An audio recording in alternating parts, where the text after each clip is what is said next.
Party William, or Season 7 William, has just dropped on global, and today we're going to be talking about how you guys can maximize this character's potential. We're going to talk about how you should build him, what skills you want to upgrade first, what skill pages you want to equip on him, what gear you want to place on him, whether or not you should actually be pulling to get dupes to enhance him, what talents you want to run on him, and then of course what teams is he going to fit well on for both PvP and PvE. All right, let's start by talking about his kit. His unique passive is that at the start of battle, if all allies have the technique attribute or are blue, then he grants protection to the ally with the highest all attack for 2 turns. While this is good, I don't think it's the greatest unique passive because typically you're going to be running this William with the Season 6 Luck who came out right before him, and that Season 6 Luck gives himself damage reduction, so it doesn't matter if he gets targeted. And so what protection does is it just makes it so that ally with the highest attack can't be targeted. And you kind of want Luck to be targeted so he can do his counterattacks, right? So it's kind of counterproductive, but at the same time, it's like, I don't know, it's not that bad because there's a lot of AoEs in the game, so Luck's still going to get hit regardless of the protection. So it's just like a nice little cherry on top, but it's not the greatest unique passive. I do think the rest of his kit is really good, but the unique passive in and of itself is not the greatest for this particular character. Now, his skill 1 is called Mistletoe Seed, if I'm saying that correctly, hopefully, and per 1000 defense, attacks after granting a 8% increased damage dealt buff. That is actually really good because you can get a ton of defense on this guy. The more defense you get, the more damage this is going to do, and his skill 1 can actually do quite a bit of damage. Additionally, if counterattack is present on an ally when you use the skill, it grants them a 80% increased defense buff for 1 turn. So that's really nice because you're giving increased defense to like Luck, for example, who already reduces damage as well if he has counterattack. So Luck your attacker becomes insanely tanky, which is kind of crazy that an attacker can be that tanky. So this skill does good damage and it makes your team more tanky overall if they have counterattack, which is pretty dang good in my opinion. And then for his skill 2, it is called Rapid Growth. It is a single target attack once again.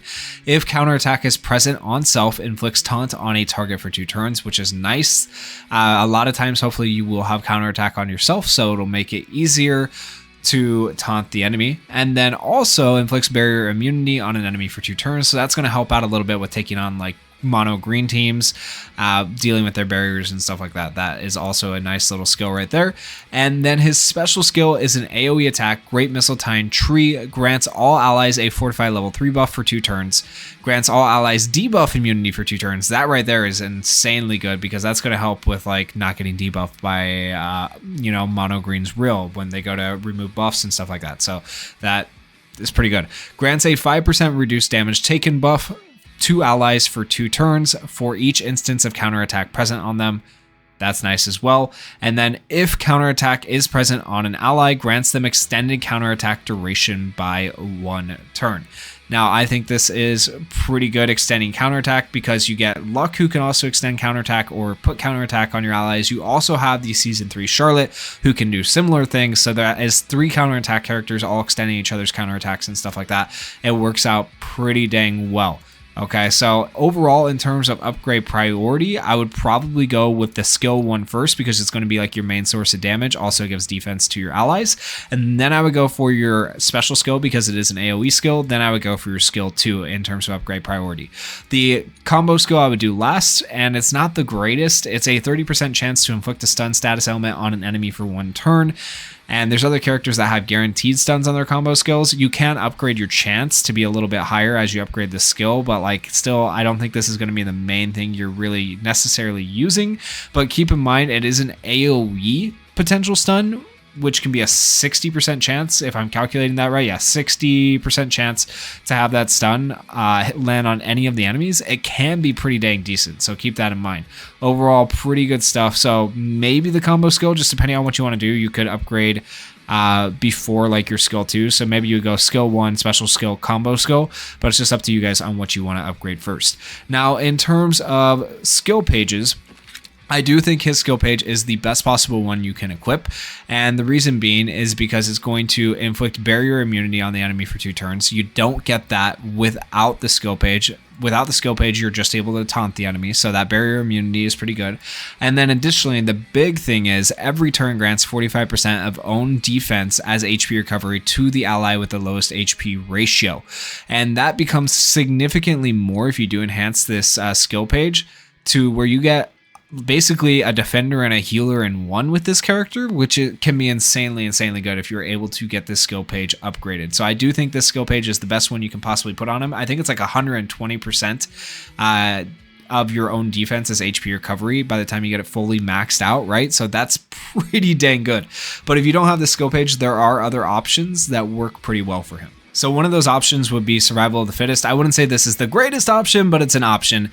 And it applies a 4 to 8% fortified to yourself upon taking damage, stacks up to 4 times, and the effect resets at the end of each turn. But just to make him more tanky and give him more survivability, you could equip Mars' skill page to him, and it's a general pool skill page that's pretty easy for people to obtain. So this is definitely an option you could run on William. And this is the other option I personally really favor. Moonlight Necklace is so insanely good because if you max dupe it, right, applies 80% increased defense. That's really good because if you're increasing your defense by 80%, that's going to increase how much damage you do with your skill 1, right? And it also gives a 6 to 10% increased healing to yourself. So overall, I would say Moonlight Necklace, a very good option in terms of skill pages. You could run other skill pages that give defense and stuff like that. Like there are some rare skill pages and stuff like that. But I do think these two are kind of the better alternatives to William's own skill page. Now moving on to gear, let's talk about how you should be building this guy right here. So first and foremost, you are building him for defense. That is the main stat you want to give him because remember his damage scales off of defense, his healing scales off of defense, right? So the more defense you give him, the better, period. Now in terms of sets that you're going to go for, the main sets you want to go for are a gold defense set and a gold mobility set. This last set is negligible. You can switch it out for whatever you want. I do like this set and I'll explain why here in a minute, but the gold defense set, you definitely want to give him as much defense as possible. Obviously you get a 30% defense boost for having 2 pieces of the gold defense set equipped. So here is one piece of that set right here, and then the other piece would be that right there. That piece right there. So you want to make sure you equip those. And what do I mean when I say gold sets? Well, you can see the gold star right there. If you go into grade and you go to sets, you can see here's an attack set, a defense set, an HP set, but this is just a normal defense set. The gold defense set is over here with a gold star on it. Gold sets are always better than regular sets because they are going to provide you better stats for your character. So when you can, make sure you are equipping gold sets to your characters to maximize their potential, to maximize whatever you're working on, whether it's defense, HP, attack, or whatever you might be looking to get. And then the other set you need here is a half mobility set. As you can see, you are going to equip a defense piece and you are also going to equip a magic attack piece. Now I don't have an LR magic attack piece right now. I need to get lucky with some farming and hope that I can get a magic attack LR piece. But yeah, so that's what I got here. So you're going to go mainly for defense on the stats for the gear pieces, as you can see, defense on all of these. And then for the other 3, you're going to go for magic attack. That's what I would go for on him overall. And then in terms of substats, I would probably go for as much defense as possible, once again, just to give him as much damage and survivability as possible. And then now let's talk about this last set. So this last set is from the Advanced Gear Dungeon. And what it's going to do is when you equip 2 pieces of it, it grants a 20% reduced damage taken if HP is equal to or above 90%. That is just flat out good for any defender type character, right? So if you are able to equip this, I do highly recommend it. Now, the only problem with equipping these 2 pieces is most people are not going to have them to where they can transcend these pieces just yet. So I would argue this last set, you could switch it out with other things. You could go for an attack set if you wanted a gold attack set. You could go for a gold HP set if you wanted to just give him more survivability. It's really up to you. But personally, I really like this set on a defender, so I'm going to be running with this. I'm going to be trying to get extra copies of this to eventually transcend these. But for right now, on global, you cannot easily transcend these, so keep that in mind if you are going to run this particular set. But once again, I do want to say this set is pretty dang decent, and I like it a lot. Now, besides gear, let's talk about enhancement, because this guy is interesting to say the least. So, if you are able to get him to 2 dupes, at the start of battle, if all allies have the technique attribute, inflicts continuous electrocute damage to all enemies for 2 turns. Now, I do think this in particular is decent if you're running him with luck, but if you choose not to run him with luck, like later on Zora's going to come out and Noelle's going to come out and Nozelle's going to come out, and they're all blue characters, and they kind of might eliminate the need for luck as much, right? And so if you're not running this guy with luck later on, then that's not really necessary. But if you plan on running him with luck most of the time, it is kind of worth getting him to 2 dupes. Now, getting him to 5 dupes, I don't think that's like the craziest thing, but you get the additional effect of upon taking damage, grants a 30% increased damage dealt buff to an attacker ally for 1 turn if counterattack is present on them and does not stack. So like that does give them quite a bit more damage, but overall I would say like you don't need to max dupe this guy. You don't even necessarily need to 2 dupe him if you're not going to run him with luck. I think he is going to do just fine in his defender role, defending your team, healing your team, especially if you have the skill page. The electrocute procs are not necessary to have, but nice if you do want to go and dupe him out. So really, I would say for this character, he's a Whales character if you want to dupe him out, not necessary for the average player.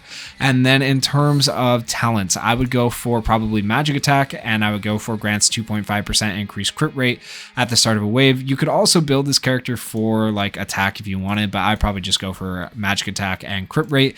And then for defense, I would go for the defense plus 20%. Obviously give him as much defense as possible, right? And then I would go for the debuff immunity, lower than 35% HP. And then I would also go for accuracy and penetration to help that skill 1 do more damage, right? You want that penetration, it's going to help him. And then I would also go for the grants debuff immunity for 1 turn upon resisting damage successfully, because you want him to have that debuff immunity so he's not getting stunned or CC'd or whatever else is going to end up coming his way. And last but not least, let's talk about teams. So this William is a largely mono blue team character. I don't think you're going to be running him too much outside of mono blue teams, especially when it comes to PvP. Now on PvE, you can really run him with like pretty much anyone you want and he's going to be halfway decent. But this is one example of a current PvP team right now on global that you could run that I think would work out fairly decently for you. And that is going to be running William with luck, obviously, for all that extra damage and damage reduction that they get and the counterattacks. And then you have her for counterattack, and her skill 2 increases attack by like 60%. Like, this Charlotte is severely underrated. I think she's very, very good. These 3 in particular are very good together. If you have this Noelle, at least 2 duped, she'll increase your damage as well. But even not having her 2 duped, she can be pretty decent on this team because she reduces enemy SP, and then also at the start of battle inflicts a 40% reduced damage dealt on an attacker mage. So that's really nice as well. So you got reduced damage from her, reduced or increased defense from him, and reduced damage from luck. So a lot of really good stuff going on right there. She also gives total defense and reduced damage. So there's just a lot of damage reduction with this team. So this team is pretty good. They have good attack, they have good defense, and they also have the counterattack, right? So a lot of good stuff with this team. I think this is the mono blue team I will probably be rocking until like Zora and other characters come out later here on global. And then this is another option you can run. So in place of Noelle, if you don't have that Noelle, you could run this Gauche. Gauche could be a good buffer for luck to give luck more damage and stuff like that. He can also remove continuous dots or DOTs. Or is it removed? I think he blocks them. He doesn't remove them. I apologize if I said that wrong. He can grant all allies continuous damage immunity for 2 turns. So that's good if you're trying to take on a Marileona. You could run him on this mono blue team for that purpose. Another option you could run would be something like this. And so you're going to use Charmy here to remove continuous DOTs from like Marileona and stuff like that. She's also going to be a really good source of continuous healing.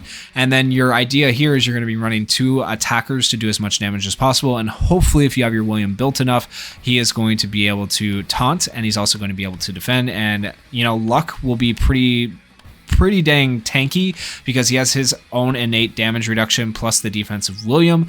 But then also Julius will get the defense of William's skill 1 if he has counterattack up, and then Julius does have an extra life if he does happen to die for whatever reason. So this is another option you could run for a team currently on global. Now, once again, all of these teams are probably going to change. Not many of these I think are going to be too meta later on when Zora and the new seasonal Noelle come out and stuff like that. I think this is probably going to be the most viable team in the long run right here, the one I started with, but eventually Zora, Nozel, and Noelle will replace some of these units. So keep that in mind. And that is the build guide for the new character. If you guys did enjoy the build guide, please consider going down there, hitting that like button, hitting that subscribe button, and thank you guys so much for watching. Peace.